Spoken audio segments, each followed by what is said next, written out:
If Kendrick Lamar tried to go band for band with Justin Jefferson, he would lose badly. Wide receivers are making more money than ever before, and Justin Jefferson just signed a $35 million extension, which will keep him in Minnesota for the next 4 seasons. Well deserved, first off. But that raises the question, one, is this ever going to stop? Is there ever going to be a point where we stop paying wide receivers more? Is there just going to be someone who is paid so much that that's it, that's the cutoff? Answer, probably not, because looking at the next batch of wide receivers coming up, things are going to get more and more expensive. So we're going to talk about that today. First off though, a word from our sponsors.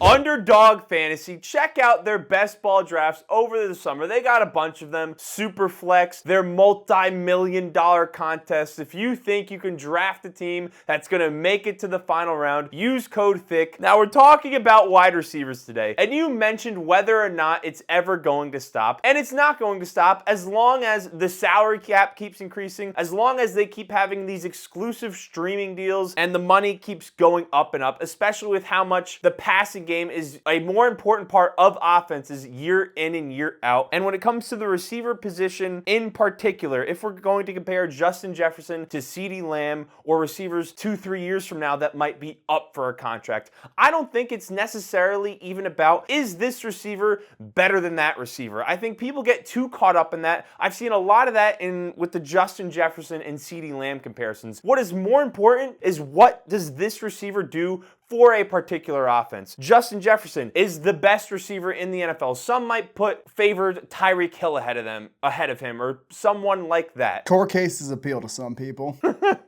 But he is a player in an offense that a defense has to game plan for. They probably have to double team in some type of fashion. Otherwise, he's going to go for 8 catches and 160 yards and terrorize your defense. Someone like CeeDee Lamb does the exact same thing for an opposing defense. If you do not give him extra attention, if you do not put the best corner on him the entire game, if you do not have a shallow zone and then a zone over the top, he's going to tear you apart as long as he has a competent quarterback in Dak Prescott throwing him the ball. So it's not, is CeeDee Lamb a little better than Justin Jefferson to deserve $1 million a year or more? Is Justin Jefferson a little better than CeeDee Lamb, so it'd be ludicrous for someone to be paid more than him? I don't think that's really the discussion here. It's, if you're the one who takes a contract later, you're probably going to get the money. If CeeDee Lamb waits until after this season, I wouldn't be shocked if he got $40 million a year with the salary cap going up even more. And it's not even important that Justin Jefferson is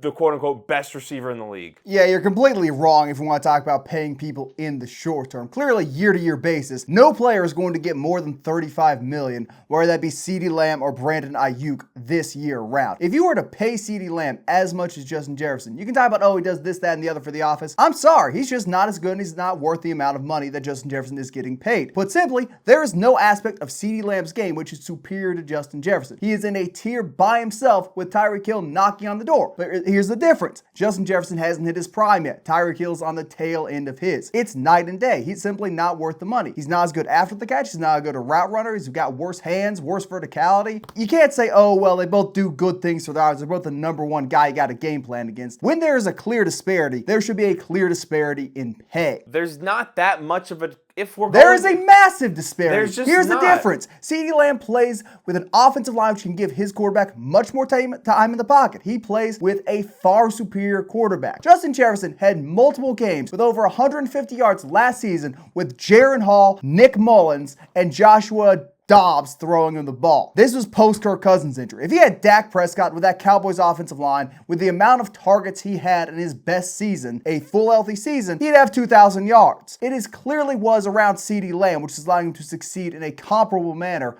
volume-wise to what Justin Jefferson is doing. If you start paying him an extra $5 million, you suddenly don't have as much quality around. The O-line takes a step back. Maybe you can't extend Dak Prescott. If you put CeeDee Lamb on last year's Vikings team after Kirk went down, he'd have had 1,400 yards. You act like 1,400 yards is bad. 1,400 yards is fine. It's just nothing compared to Justin Jefferson, who in 9 games, Barely played against Kansas City at close to 1,100. No one else is doing that. No one else should be paid close to as much as him for the next few years. And talk about, oh, salary cap, this and that. I'm sorry. Justin Jefferson is the highest paid wide receiver in football for a reason, and that should stay the same. No one in this immediate vicinity besides maybe Jamar Chase should earn a comparable pay to him. Well, Cee Dee Lamb, over the first 2 years of Cee Dee Lamb's career, he had to compete for Amari Cooper for targets. Oh, and over the last 2 years, he has more receiving yards than Justin Jefferson and more touchdowns. So to say there's Justin Jefferson played 6 less games. And Justin Jefferson had to compete with Adam Thielen for targets. The only difference is he is much better than Adam Thielen, unlike Cee Dee Lamb, who's not capable of beating out Amari Cooper, so he got more targets as a rookie. Amari Cooper is one of the 15 to 20 best receivers in the NFL. So was Adam Thielen back then.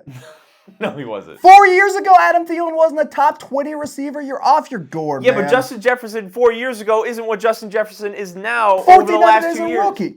If we're talking about, 2 years ago, he had more targets, Justin Jefferson is clearly a better When CeeDee receiver. Lamb also entered the NFL, there was prime Zeke on the roster. Okay, there are more targets to go around in Minnesota now than there are for CeeDee to compete against. Who was the number 2 target on Dallas last year? Do you even know? Jake Ferguson, probably? It is, in fact, a tight end who had 700 yards. Which, hey, it's all right to have a tight end around. Probably not drawing too much coverage away from the wide receivers. Then again, you got Jordan Addison. You've got a functional running game every now and again. You've got T.J. Hawkinson. You've got Brandon Powell. There are simply more mouths to feed in Minnesota, and yet the production is still but that's also different. twofold, because if you have more talent around you, it's going to be easier to get open than when you're in an offense where you have less talent around you. So you're telling me defenses are not dropping a high safety back and still putting their cornerback 1 on Justin Jefferson? No, they are, but then if you leave Jordan Addison open or TJ Hawkinson, there's more threats to your defense, which means you can't focus as much energy or attention on you're convoluting this into exactly what I was fighting against when I started this video. Well, what you're fighting against is stupid. Oh, well, he does as much for that. No, Justin Jefferson does way more for the Vikings offense. Jordan Addison doesn't produce the way he was without Justin Jefferson last season. Granted, if it comes down to it, he's the only wide receiver on the roster because the tight end and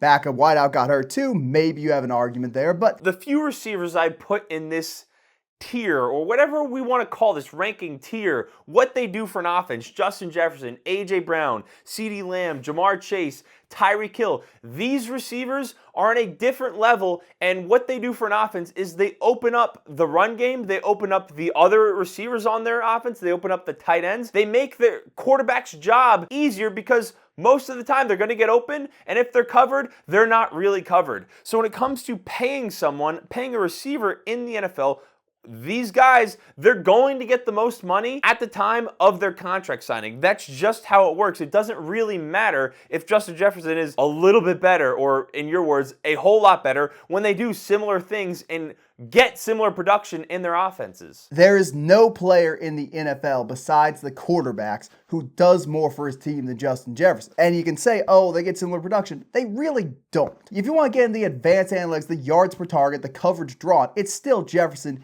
is clearing everyone else. If you want to wait 2 years to sign this contract, I agree. CeeDee Lamb should make more money because by then the cap will have gone up enough. But if he signs next year and gets $5 million, or the same amount, if he signs this year and gets $35 million, that's just ridiculous. That is a bad bit of management. I would rather not pay a player of his caliber and make my roster better with the extra money than overpay and waste the potential of the team entirely. There is no amount of money which you could pay Justin Jefferson within reason which would be an overpay. You can't say that about anyone else besides Tyreek Hill, and he's too old to get another contract like that. You're talking about a receiver who just had 1,700 yards and dominated last year, and he's gotten better each of the he's taken a major jump from the year prior to this past season, and he's gotten better every single year of his career and has been more dominant every single year of his career. He's been a more complete receiver every single year of his career. If he gets paid before this season, I think he's going to get, if not $35 million, it's going to be $34, and he's going to be right next to Justin Jefferson, and I think he deserves that money. I just don't agree.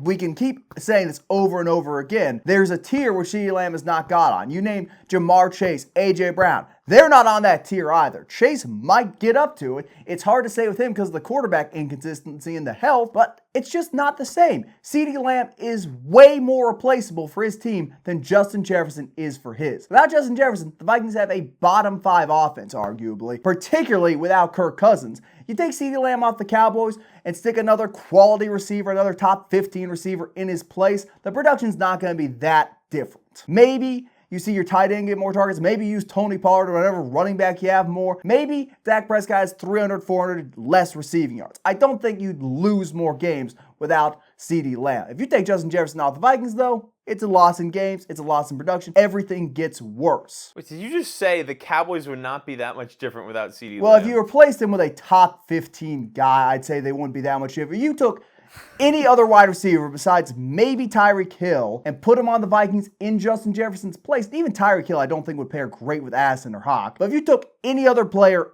in the NFL and put them in Jefferson's position, the Vikings would be a much worse team. You can't say that about the Cowboys with Lamb. They're replacements for CeeDee. He should not be paid irreplaceable money. I think much worse is a great overstatement. Like if you put DK Metcalf, I'm not saying DK Metcalf is as good as Justin Jefferson, but let's just use him as an example because he's the 10th highest paid receiver in the NFL. If you slide him into the Vikings offense, guess what? He's still going to be. Also, we don't exactly know what the Vikings quarterback situation is right now. Well, we know what it is, but we don't know how good it's going to be. We can extrapolate to last year. Even if Kirk Cousins stayed healthy and you just replaced DK with Jefferson for the entire season and he didn't get hurt, you might be able to match Jefferson's production in a 17-game season with DK Metcalf for the 10 games Jefferson played. It would be a much worse offense. It'd be a less dynamic The production offense. would go elsewhere if Addison would get more receiving yards. It would also open up things in a different way for Addison. Addison would get game planned for way more. Suddenly that safety, which is sitting over the top spying on Justin Jefferson, is now looking at Jordan Addison because no one else can stretch the field. We got a Justin Jefferson throat goat on the other side of the I'm sorry you're bitter that he is the best receiver in football. I know when the Giants had Odell, you liked hyping him up, even though he never quite entered the Antonio Brown and Julio Jones conversation. Because he was better than them. He was better than them? Yeah. After 3 years, he was the best receiver in the NFL. Did he ever lead the league in receiving yards? I don't think he did, because Julio Jones and Antonio Brown did that. Anyway, do you want to talk about the receivers coming up next year and in the future who are going to get paid and will get paid? I'll talk about the next three. The big three are going to be Brandon Aiyuk, who I'm pretty sure is not going to stay on the 49ers. He's on Jamar his 5th-year Chase option right now. And Cee Dee Lamb. Those are the next three guys who are due for a $30 million plus contract. Aiyuk's not getting it in San Francisco. Based off Jawan Jennings' production, his last season and drafting of Ricky Pearsall, they're going in a different direction of wide receiver. They're going cheaper than what Brandon Aiyuk could give them. Will that hurt the 49ers? Who knows? They just extended CMC, so I think their offense is going to be fine for the next 2 years. Jamar Chase, he's probably getting $35 million next season. No real two ways about that. CeeDee Lamb, I keep talking about CeeDee Lamb. Well, we don't need to address CeeDee Lamb much more. I think we probably both agree he's getting that much money if he signs a contract next year, guaranteed. I'll agree he is, but that's more a testament to Cowboys' incompetence than anything else. Okay. But in regards to Jamar Chase, I would agree also. He's playing on his 5th-year option next year, so they could try and let him play out again, as we've seen how the Bengals have handled the T. Higgins situation. Now, T. Higgins is not in the Jamar Chase tier of wide receivers. He's not an elite wide receiver one, but with how they've handled that, played on the last year's contract this past season. Now they have him set to play on the franchise tag. They've paid Joe Burrow already. They haven't paid T. Higgins. I'd imagine they're probably still not going to pay T. Higgins. If they do, that's going to be a whole lot of money. Burrow's what, $55 million a year? T. Higgins, I'm guessing, would probably slide in at $24 million a year at least in the DK Metcalf. And then you have Jamar Chase, who probably, I don't know if he'll get signed next year. I think T might get more than $24 million. So look at Devontae Smith and Jalen Waddle, who I think we both agree those guys are better than T. Higgins, but not much in the case of Smith. Maybe a little bit in Waddle's case. I think they'll be getting a similar contract, maybe a little bit more than Smith, less than Waddle, let's say $27 million. But Jamar Chase's willingness to play on that 5th-year option and maybe even take the cap or the tag is going to depend entirely on how the Bengals treat T. Higgins. If he sits back and watches them play out T. Higgins' contract, don't see him paid, see him go elsewhere, I think he's going to be a lot less inclined to say, I'll play for a little bit less this year. I think he will demand his money and try and force his way out if he is not well compensated, assuming T. Higgins walks. If they take care of T. Higgins, he's probably more likely to stay. And it feels like the smart thing for them almost is get T. Higgins out of the building almost as soon as possible. They probably should have done it before the draft. Pay Jamar Chase now so you are only in that $35 million range, because then you're going to be paying $90 million just between Jamar Chase and Joe Burrow. And if you wait until next year or even the year after, then you're looking at around a $40 million contract probably for Jamar Chase with how crazy the salary cap increases have been. So I think we're reaching critical mass on the cap increases. And the side of this we don't think about, what if Jamar Chase doesn't want to get that contract extension yet? What if he wants to buy a sign? What if he's refusing to sign any contract short of $35 million this year and is going to make the Bengals offer him that? Which again, would be a mistake, but what if he's playing hardball though? What if he's not willing to sign? Like we're talking about, oh, teams need to offer him this, that, and the other. I think a lot more, at least for the wide receivers, is them saying, I'm going to wait a year. I'm going to see how this all plays out. Cap's not going down. I don't know if because Brandon Aiyuk is on his 5th-year option right now. Someone's going to pay Brandon Aiyuk one way or the other, and it's not going to be San Francisco because they can't pay him. They've already got Deebo. They've already paid Kittle. McCaffrey's extended. They're going to have Purdy coming up soon. Their defense is well compensated across the board. They're not going to be able to pay Brandon Aiyuk. I think they'll be fine without him. The 49ers are always going to be a good team with Kyle Shanahan and what he's able to create with the pieces that he has on offense. And if I were them, I'd probably try and look to get rid of Deebo with kind of how he's deteriorated.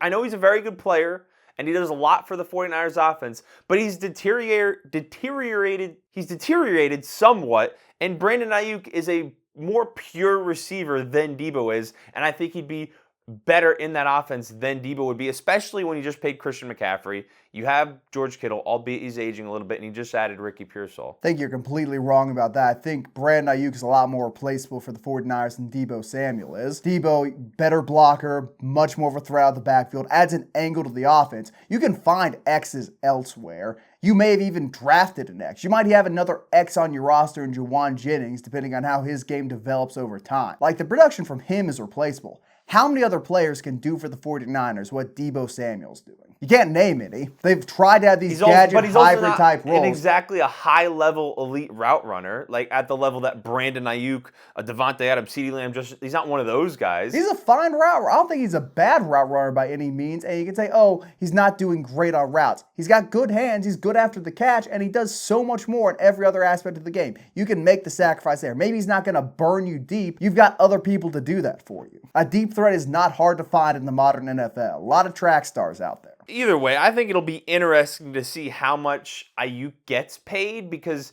he had 1,300 yards last year. He doesn't have the gaudy season that Cee Dee Lamb or Justin Jefferson have, but he's likely going to get paid after this season. Is he going to get Jalen Waddle money at just $28 million a year? Certainly getting Jalen Waddle money. I think I'd be shocked if he didn't get more. Even with the 49ers, I don't think they're going to pay him.